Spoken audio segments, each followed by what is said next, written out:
एक बार फिर से तालियां बजाइए, एक नई शुरुआत करते हैं। एक इंटरव्यू चल रहा है भारत की यंगेस्ट महिला आईपीएस अफसर के साथ और इंटरव्यूअर अपने सवाल पूछ रहे हैं। आईपीएस माधवी, आप ये बताइए कि आपकी यूपीएससी में फर्स्ट रैंक थी। आप चाहती तो आईएएस, आईएफएस, आईआरएस कुछ भी चूज कर सकती थी, लेकिन क्या ऐसे कारण रहे जो आपको आईपीएस चुनना ज्यादा बेहतर लगा? और आप किन किन चैलेंजेस को आपने फेस किया, उसके बारे में कुछ बताइए। आईपीएस माधवी जवाब देती है। आई एम ग्लैड आपने ये सवाल पूछा। बचपन से कहीं ना कहीं मेरे दिमाग में था कि यार खाकी वर्दी में ही काम करना है। अब दिमाग में था तो बन भी गए। मेरे घर वालों को कभी ऐसा लगता था कि कुछ भी कर लो, बस पुलिस वगैरह की जॉब मत करो क्योंकि काफी रिस्की है। तो मेरी उनसे कई बार ऐसी बहस छिड़ती रहती थी। उनका कहना था कि जो डिग्री करनी है कर लो, तुम ग्रेजुएट हो जाओ, पोस्ट ग्रेजुएट, पीएचडी कर लो, डॉक्टर बन जाओ, लेकिन यार ये पुलिस वाली जॉब थोड़ी ठीक नहीं है लड़कियों के लिए। तो एक बार ऐसे ही मैं और मेरी माँ सफर से वापस लौट रहे थे। कोविड का समय था, सब लोग मास्क लगाए थे। ट्रेन में हमारी बोगी में ज्यादा लोग नहीं थे, तो मेरी बहस वहां पर दोबारा छिड़ गई। और मैंने जस्ट 12th के एग्जाम दिए थे। माँ, मुझे तो आईपीएस ही करना है। बेटा, तुम्हें कितनी बार समझाऊं, जो इच्छा है वो करो, बट ये पुलिस का चक्कर छोड़ो। तुम्हें पता है कैसे कैसे क्राइम होते हैं आजकल लड़कियों के साथ। कोई क्रिमिनल तुम्हारे पीछे ही पड़ गया फिर। तो मेरी ये बहस चली रही थी कि हमारे सामने बैठी एक दीदी ने अचानक से बोल पड़ी, आंटी जी, आपने किरण बेदी का नाम सुना है? सुना ही होगा। वो सन 1972 में पहली भारत की महिला आईपीएस अफसर बन गई थी। और हम आज 2020 में बैठकर भी ये बात कर रहे हैं कि लड़कियां कमजोर हैं। मेरी मां ने शर्मिंदगी में बस में जवाब दिया।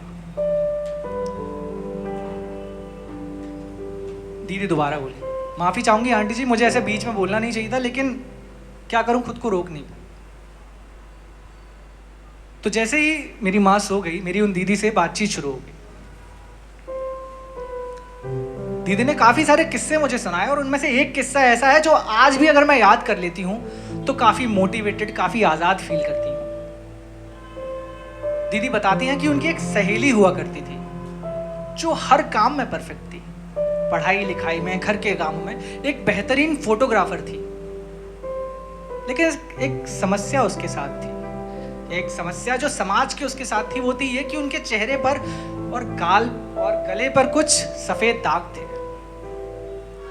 उनका बचपन बस यही सुनते सुनते गुजर गया कि तुम्हारी शादी कैसे होगी। कभी किसी रिलेटिव से फोन पर बात चल रही तो बस यही डिस्कशन होता था कि बच्ची की शादी कैसे होगी, कोई लड़का देखा उसके लिए। जब कोई रिलेटिव घर पर आता, कोई पड़ोसी घर पर आता, तो चाय पकौड़ों के साथ सर्व किया जाता है इस टेंशन को कि इसकी शादी कैसे होगी। 28 बरस की उम्र में मेरी सहेली के लिए जब एक लड़का ढूंढा गया, काफी जद्दोजहद के बाद, तो दोनों पक्षों को एक दूसरे की चीजें समझ में आ गई थी। लड़का एक सरकारी नौकरी में था, लेकिन उसका एक पैर नहीं था। एक एक्सीडेंट में उसका पैर जा चुका था। वो एक प्रोस्थेटिक्स यानी कि नकली पैर का इस्तेमाल करता था। शादी तय हुई, सगाई हुई, दोनों परिवारों को काफी ठीक ठाक सब कुछ लगा। लेकिन जैसे जैसे शादी करीब आने लगी, लड़के वालों की तरफ से डिमांड्स आने लगी। हर रोज कुछ ना कुछ नया, कभी कार, कभी सोना, कभी ये, कभी वो। मेरे दोस्त के पिताजी इतने परेशान हो गए थे कि उनको हर रिश्तेदार के दरवाजे खटखटाने पड़े। और हद तो तब हो गई जब उन्हें अपना घर गिरवी रखना पड़ा ताकि वो बैंक से लोन निकाल सके। मेरी दोस्त का उस दिन बहुत मूड खराब था। उसने सोचा कि अपने फियांसे को कॉल करती हूँ, शायद कुछ हो पाए। तो जैसे ही उसने अपने फियांसे को कॉल किया, हेलो दीपक जी, मुझे आपसे कुछ बात करनी थी। मेरे पिताजी सक्षम नहीं है। आपके पेरेंट्स की डिमांड रोज़ की रोज़ कुछ बढ़ती जा रही है। मैं चाहूँगी कि आप अपने पेरेंट्स से बात करें इस बारे में। जब 30 सेकंड के साइलेंस के बाद कोई रिप्लाई नहीं आया तो मेरी सहेली ने दोबारा हेलो बोला,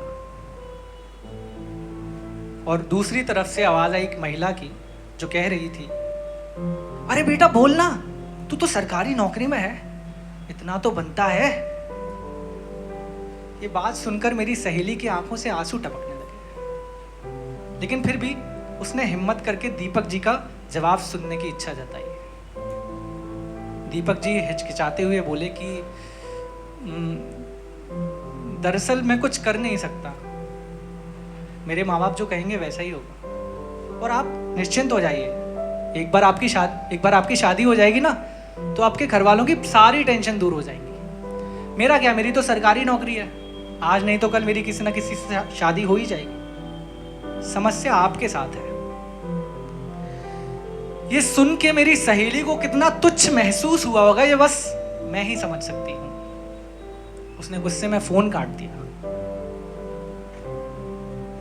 दीदी फिर क्या हुआ? आईपीएस माधवी ने पूछा। दीदी फिर क्या हुआ? फिर क्या होना था?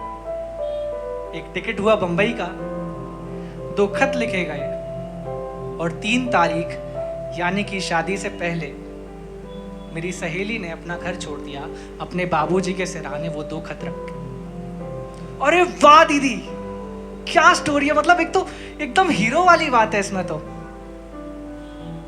दीदी उन खत में क्या लिखा था और वो किसके लिए थे? पहला खत था पिताजी के लिए। उसमें लिखा था, बाबूजी ये महज एक कागज नहीं है, ये उम्मीद है जो मैं आपके हाथों खुद को दे रही हूं। ये मेरी नई जिंदगी का अपॉइंटमेंट लेटर है। अगर उस घर में मैं ब्याह कर जाती तो शायद खुदकुशी कर लेती, मेरा और आपका दोनों का जीवन नरक हो जाता।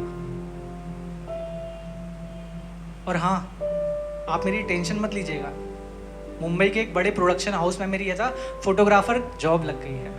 मैं जल्दी आपको कॉल करूँगी, और जो कागज़ आप बैंक में रखाए हैं उसको वापस ले आइएगा, और घर भी वापस ले आइएगा। आपकी बिट्टू।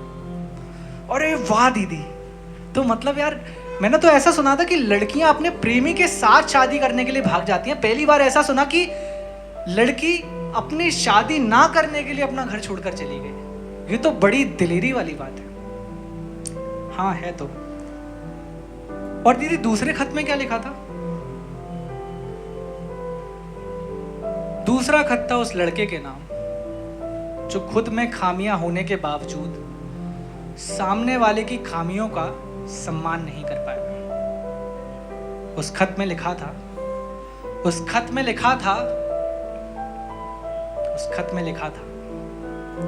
मैं कुछ हूं, ये मेरी गलतफहमी है। मैं कुछ हूं, ये मेरी गलतफहमी है, और मैं कुछ भी नहीं हूं, ये आपकी गलतफहमी है। ये आपकी गलतफहमी है।